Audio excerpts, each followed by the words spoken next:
Урматтуу шейх, кээ бир күндөрүм такыр Куран окубастан өтүп жатат. Мен Куранды таштап койгон адамдарга киреминби? Бул жоготуу, кандай гана жоготуу. Эгер күндөрүң Курандан эч нерсе окубастан өтүп жаткан болсо, өзүңө өзүң ыйлап ал.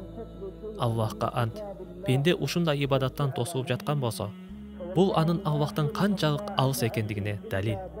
Суфьян ас-Саури айтты: "Мен бир күнөөм себептүү 6 ай түнкү намаздардан куру калдым."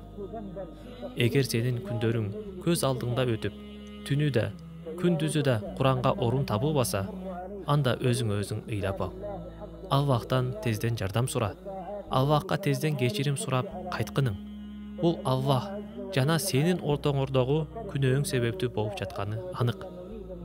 Азыркы адамдар Куранды таштап коюшту. Ал эми байыркылар тескеринче Куранды бекем карманышкан. Экөөнүн айырмасы, бул заманда азгырык фитналар көбөйүп кетти. Билбейсиң, балким көз, же кулак, же башка мүчө себептүү азгырылып кетип, жүрөгүңдөгү иман нурун өчүрүп алгансың. Андан кийин Аллахтын китебин барктабай, сүйбөй жана окугуң да келбей калган. Акыр заманда күнөөлөр көбөйүп, адамдарды Аллахка баш ийүүдөн буруп койду. Азыркы адамдарга Куран көп таасир бербей калды, мурдакыларга салыштырмалуу. Ошол себептүү да мурдакыларда береке жакшылыктар көп болгон. Улуу Аллахтан сурарыбыз, бизди өзүнүн сөзү аркылуу оңдосун. Бул эң жакшы дары. Биз Аллахтан Аллахка качышыбыз керек.